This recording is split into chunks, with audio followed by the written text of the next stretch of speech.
some dinner. Cooking him dinner? What about me? Very proud of this. How about you go feed him? And I'll feed you later on. Alright, good. Daddy, you ready? So this commenter asked basically, where can we find a girlfriend that's down for this? And I would say they're all over the place. I mean, women are out of those traditional options they might have had 4 or 5 years ago. They have to settle for this or settle for being lonely. And the female loneliness epidemic is in full force. Women are low-key lonely. The person says, rolling their eyes. They can't be all that lonely if they're low-key sleeping with multiple partners.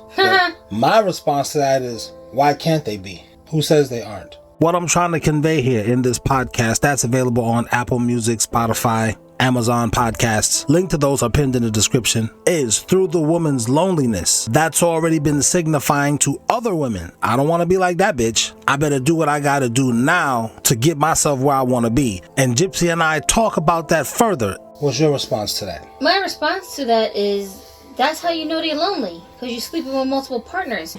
Aha! Because for a woman, loneliness has nothing to do with how many people I sleep with. I don't know, maybe for men it's like that. Maybe they think if they have a lot of women to rotate in bed, then that's gonna somehow make them not feel lonely. I don't know how it is for men. So if you're a man and you feel like that, then maybe that's why to you it sounds like a woman can't be lonely if she's sleeping with a lot of men. The reason why women are low-key lonely even though they sleep with lots of men, the proof in that is that they're sleeping with lots of men. You're sleeping with a bunch of men as a female because you're lonely. So to fill in the void, you think if you go around sleeping with a bunch of dudes, that's gonna somehow make you feel less lonely because all guys want from us is sex, right? So if I keep sleeping with all you guys, then maybe one of you guys or all of you guys will give me the attention fix that I need so that I won't feel so lonely. But you don't realize as a woman when you're going through that, you feel so lonely because you keep sleeping with a bunch of guys. You keep sleeping with a bunch of guys because you feel lonely. It's like a never-ending cycle that just keeps feeding itself.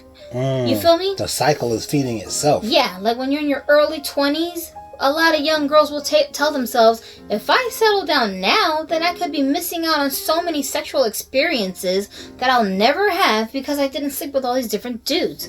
And what if this guy who I settled down with, I don't get to have any of those experiences with this person? Let me stop you there, because 100 years ago, that wasn't gratifying to a woman. That's what I'm saying. Right now, today, in this time in history, there's no woman who feels empowered and feels liberated and feels fulfilled and feels whole because she slept with a bunch of guys. Not a one. No woman is talking like that, okay? Is she doing it? Yeah, she's doing it, but she ain't talking like that, because if you had felt this gratification as a woman by sleeping with a bunch of guys, we would have already heard about it by now.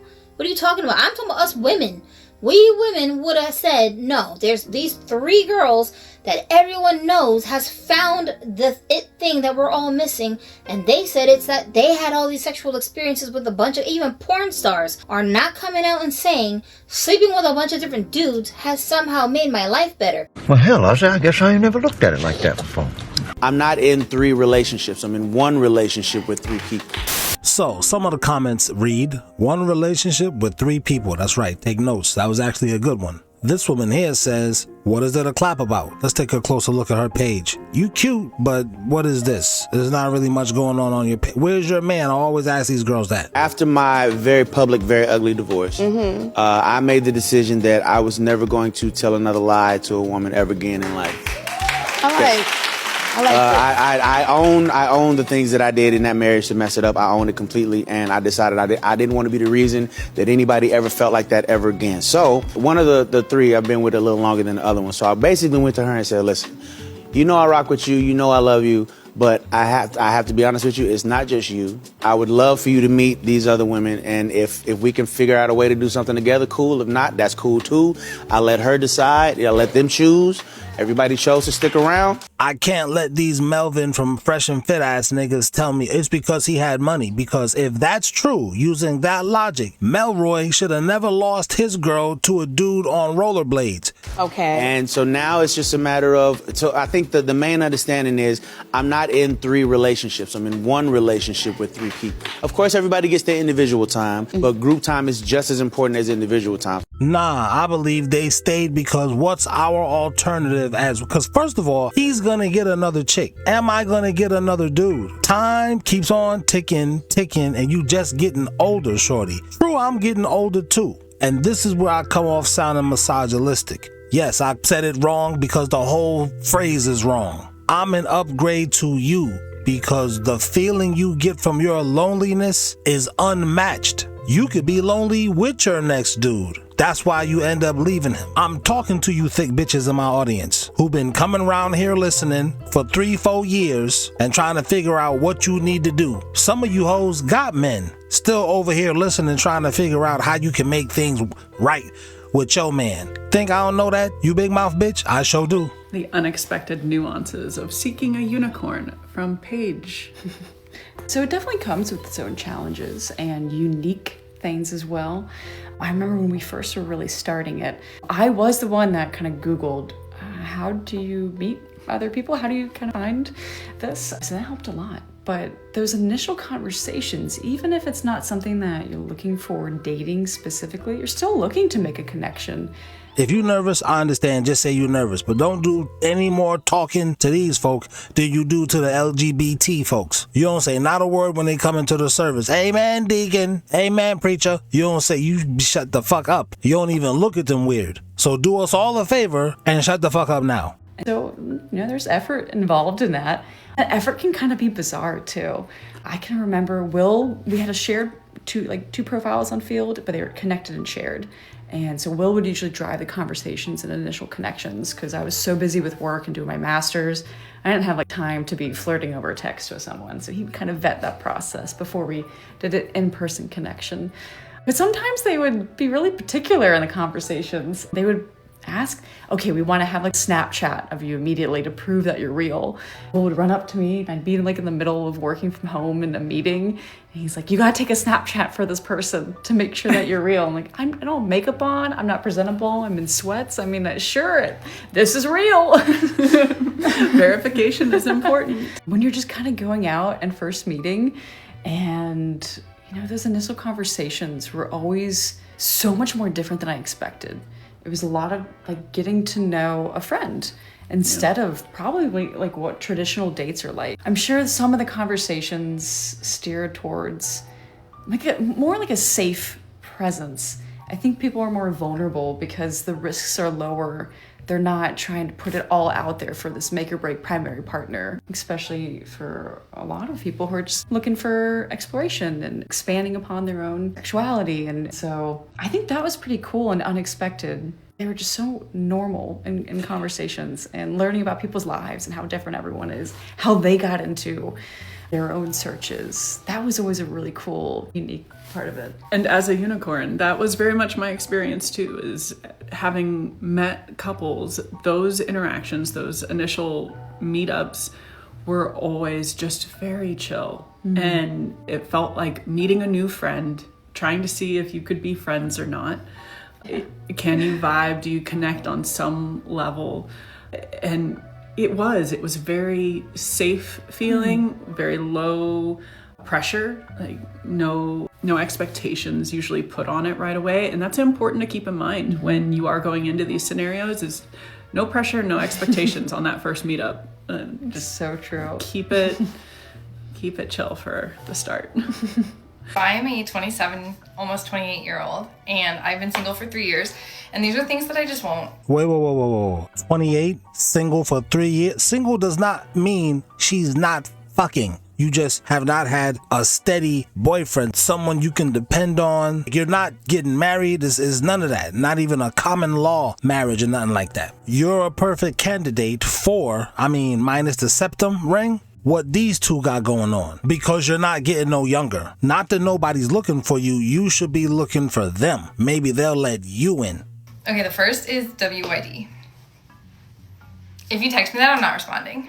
Lady, I don't think you fully grasp what's going on here. All you got going for you is your rack. You're almost 30 years old. The wall is running at y'all. The wall used to be stationary, and you made your way through life to get to the wall. No, the wall is coming at you as fast as you're walking towards it, even faster. You know, you semi good looking, like David Lee Roth said in Ain't Talking About Love, but you're only an in addition piece. Man, leave it in the comments. She's just an in addition piece. And a lot of these dudes is scared of their black women, so they won't even mess with the snow bunnies. But the rest of us men who are international men of mystery, you still just an in addition to piece. You can't call the same shots you could call at 18, 23.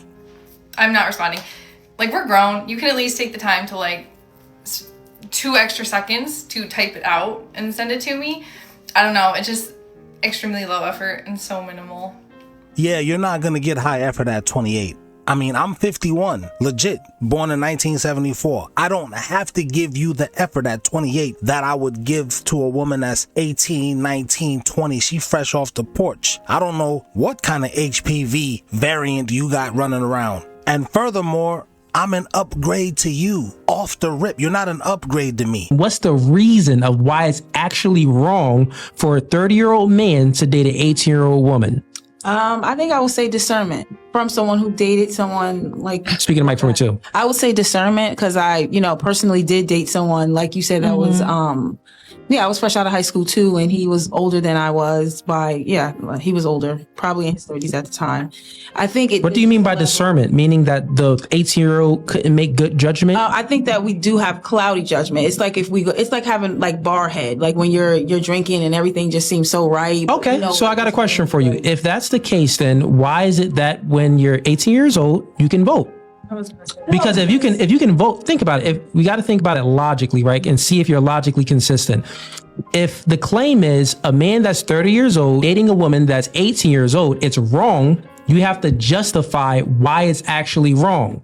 Now, if you're saying that, well, the 18-year-old doesn't, you said the word what? Doesn't what? I think I said discernment. Doesn't have discernment, can't make good judgment. No, I didn't say that. I'm saying the levels of discernment that a 30-year-old will have versus an 18-year-old is different. And in a political view, you're basically saying, why can't this person choose between this candidate and that candidate? No, you very well can sit down and research and develop your ideology. You can do the same thing. Okay, and the same thing if you're dating someone. Yeah. Well, all I'm saying is a person that's 30 years old is going to have a level of discernment that an 18-year-old will not have. Oh, that's the point. Totally fine. But if it's the case that an 18-year-old, because I'll do the same questions with her, if it's the case that the 30-year-old has the same level of discernment as this 18-year-old, which we know that's the case, this is something that could be real, right? There's some 30-year-old men that really can't make good judgment like their other counterparts of 30-year-old men out there because they're just maybe inadequate, lazy, or maybe have low IQ. Who knows what it is. But if it's the case that the discernment level matches up perfectly with the 18-year-old, then is it okay for the 30-year-old to date the 18-year-old? I mean, I guess I'm gonna have to pose this with another question. Can your 18-year-old bring a 30-year-old male to your house? That's an excellent question. First of all, what are you bringing to my 18-year-old son's table? He's got an 800 credit score that me and his mom helped him build. No children, virgin. What about you, you ran through ass bitch? How many kids do you have? Do I need to go further? Shout out to Chow Time Podcast who just put this video up. They are looking for someone to take over their debt. How much debt do you have, you raggedy bitch? Oh, you don't have none? No, I didn't say that. Let's start there. Now, let's put it back. When you ask me, as a 51-year-old man talking to your 18-year-old daughter, I'm bringing guidance to your daughter's page. You just admitted she got foggy judgment, lack of discernment. As an 18-year-old, I done raised a whole adult. I've been married for 17 years for 2. She ain't run off no place, and she's free to go. The door's unlocked for her, like I say for all these hoes. The best way to lock a woman down is to keep the door unlocked. You know what? Let me stop preaching in this church this evening. Can a 18-year-old partner and spouse, can your 18-year-old daughter bring a 30-year-old man to your house and say, hey, dad, I'm dating this man. He's courting me. I like him a lot. I could possibly marry this man. Submit, obey, duties, all of that to this 30-year-old man. How would you? You asking me? Yes. I'll answer your question. So with me, I would say that I would be in the courting process. I got 2 daughters. So I would be involved in the courting and dating process of who's going to be dating my daughter. Oh, okay, I get it. So she wasn't asking, could a tired old bitch come in here and date my 18-year-old son? She was asking, can some dude who she gave her coochie to come over here and date my 14-year-old daughter? Let's say she's 18 now. Yeah, like he's saying, I would, first of all, let me put this out there. My daughter already told me when she was like 11 or something like that, yeah, you're gonna find my husband for me. Yeah, I don't even want to be bothered. And then she went back and started doing her animations. That's first and foremost. So I'm tasked with finding the dude for her. So like Cooley is saying, I don't really know him like that, but I like that he said, I'm involved in the courting process. So when this dude comes through or I run into him, you know what I'm saying? And then it's still my daughter's choice if she likes him. She may not connect with him. She may not click. It may not, you know, whatever the personalities might clash. You not even talking on that level. Are you, ma'am? Of course you're not. Right. So she could date a man. So she can date a man. So if it's, I would say yes. If I happen to come across a man and I use my discernment and met the man and spoken to that man and he's seen what family he came from, what religion he has and all of this, if it's a good fit for my daughter, totally fine. The age wouldn't matter as far as the 30-year-old and 18. Okay. Yeah. So that wouldn't matter if you were. But the question isn't on me because I don't think that it's wrong. The question will be posed to you because you think that the 30-year-old man dating the 18-year-old woman is wrong. And by wrong, you mean immoral, right? I think it's unethical. Unethical, so immoral. No, unethical is basically, ethics is really what plays kind of in the workplace. So when she was saying that was like inappropriate, I can understand why. It's because but if you peel back the layer to ethics, then it's still going to go to morals. Yeah, the definition is not morally correct. Yeah. For what, unethical? Yeah. Yeah, that's the definition. Like I was saying, so the point that I'm trying to make is I'm not saying that relationship is necessarily wrong. What I learned from being in a relationship like that is that I don't like it, and women project. And since I don't like it, I don't like how it sounds in any capacity because it didn't work for me. But that's what women do, and if you understand women do this, that will help you to maneuver around because the woman is going to do it no matter what. But that'll help you to maneuver around what she's going to ultimately do to get done what you ultimately need to get done. Whatever that may be. He was more controlling, right? He tried to manipulate me in ways that, now that I know what I know now, wouldn't have necessarily been okay with my father. Yeah, but most, and I just want to jump. Yeah, go ahead. Yep. Most fathers aren't in their daughter's courting process. Right? Traditionally, let's just be completely honest. You're not, when you're talking to someone or sharing messages or showing interest with someone, you're not going to your dad and say, Dad, I'm interested in this person. You're usually going to see if you're interested in that person first, and then you're going to move on to however that plays out. Yeah, I get what you mean. But my refutation for that argument would just be, well, she could be with the 18-year-old boy her same age that's controlling as well. I agree. Yes, I was just saying personally what he. Yeah, I know you're speaking about your anecdotal situation, so that's different. Some people would relate. Like, right? I don't know what her experience was, but there's just differences in an 18-year-old and 18-year-old relationship, on maturity levels, on discernment levels that would pose a red flag. But the thing is, that isn't a justification, and it's not a good reason because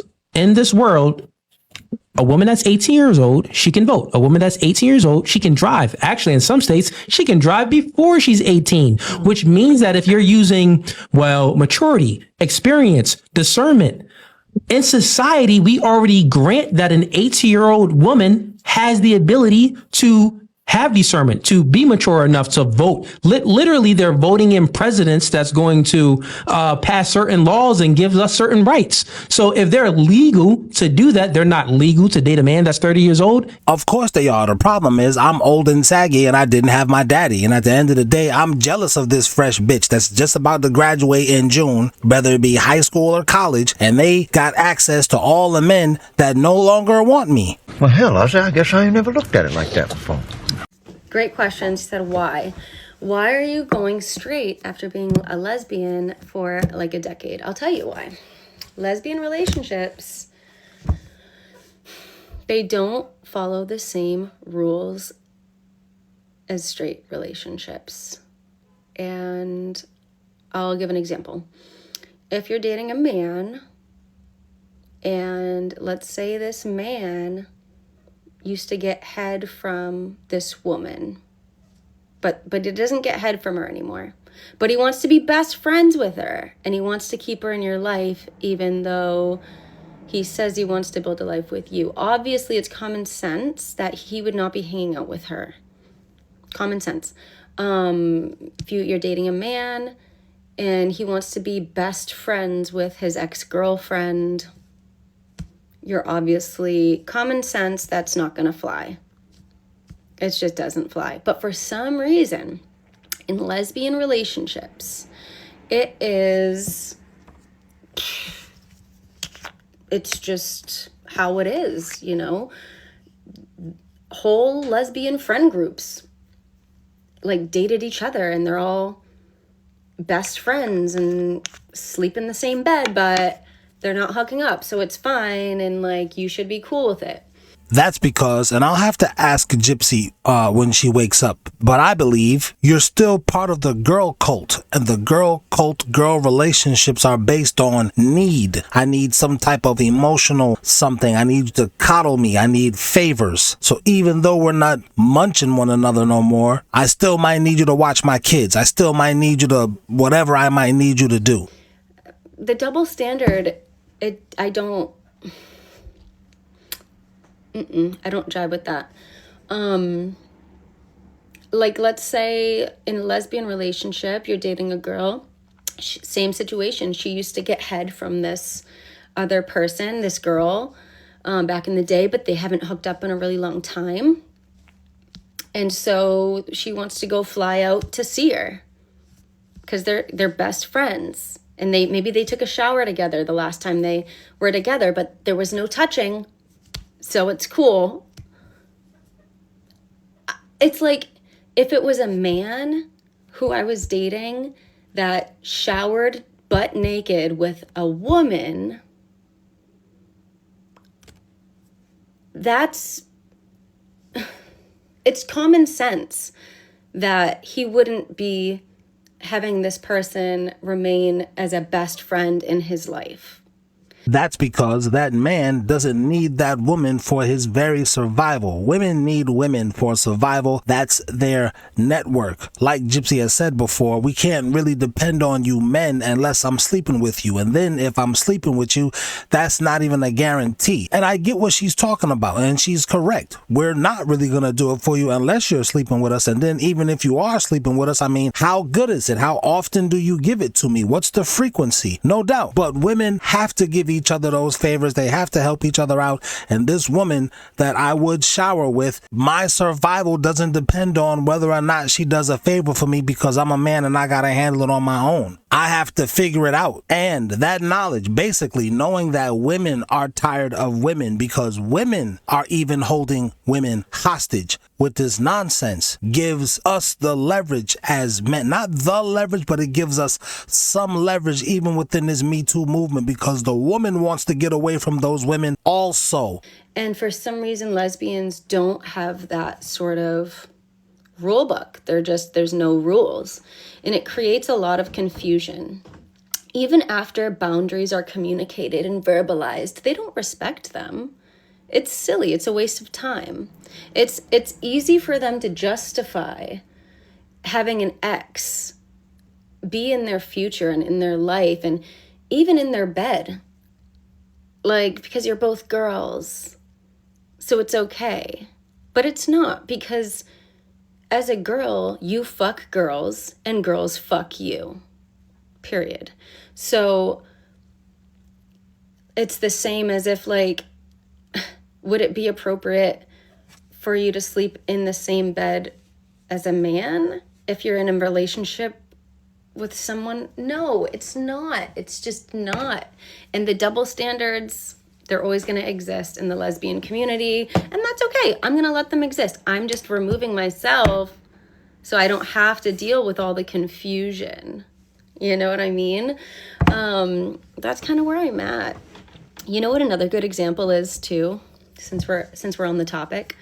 Let's say you're dating a woman, right? And you're in a room full of girls and you need to get changed into your bathing suit. So the person you're dating just whips their top off, titties are out, gets butt ass naked. And it's like, oh, but because you're all girls, it's cool, right? But you fuck girls and girls fuck you. So what would be the difference of that crowded room and having a man sitting in that crowded room? You still gonna whip your top off? Probably not. Why? Because you know that he fucks women and women fuck him. Where does the common sense go? That's what I want to know. So, yeah, it's okay. You guys do your thing. Do your thing. Date your best friends and be best friends and have your exes in your wedding. It's just not going to be me. It's not for me. If I have a rotation of women to sleep with, I'm never going to be lonely. Maybe because he doesn't need from a woman what a woman needs from a man to feel fulfilled in her companionship with him. If you just got a flock of birds flocking around you and all she does is chirp, chirp, chirp and flap her wings, well then maybe it's just fine enough for you because you don't expect anything more from that bird except to look pretty and flap around you. You know what I'm saying?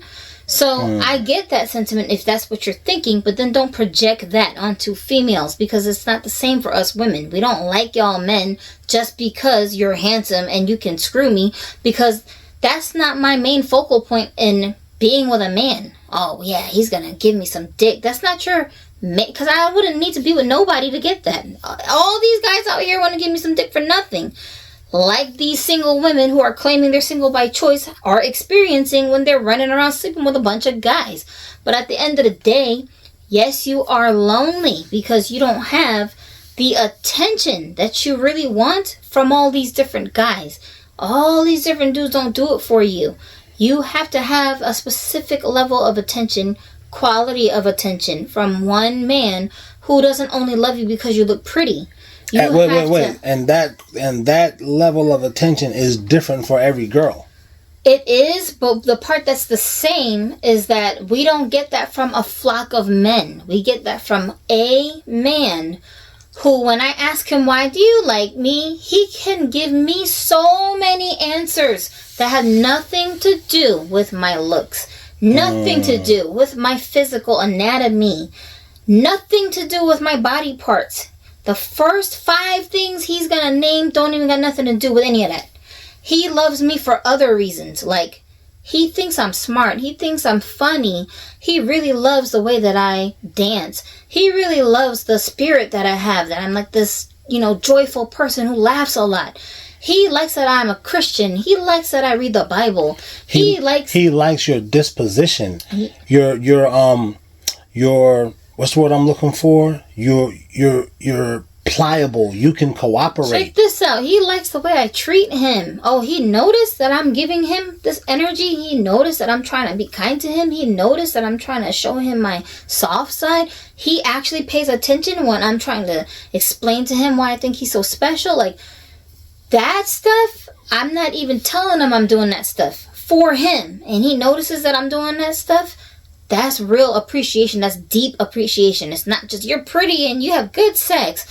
Duh, like 15 other guys said that to me already. You understand what I'm saying? That's not the special part to me. So if you sleeping with a whole bunch of men, then you already have no value on your coochie anyways. So him talking about your coochie is not you feeling special. Because 30 other dudes this week said I had good coochie. And none of them wanted to marry me because of that. You see what I'm saying? But if he's willing to spend extra time with me to hear me finish the story that I want to tell him, if he's willing to come pick me up from someplace when I'm telling him, oops, I'm stranded, when he's trying to help me fix a problem in my life, and I didn't have to beg him, can you please fix this? I just told him, I have a problem and I'm going through this and I'm stressed. And he starts giving me solutions. That's what makes me feel special. That's what makes me feel like, ooh, somebody's in my corner. This dude got my back. You know what I'm saying? Yeah. The boom, the boom,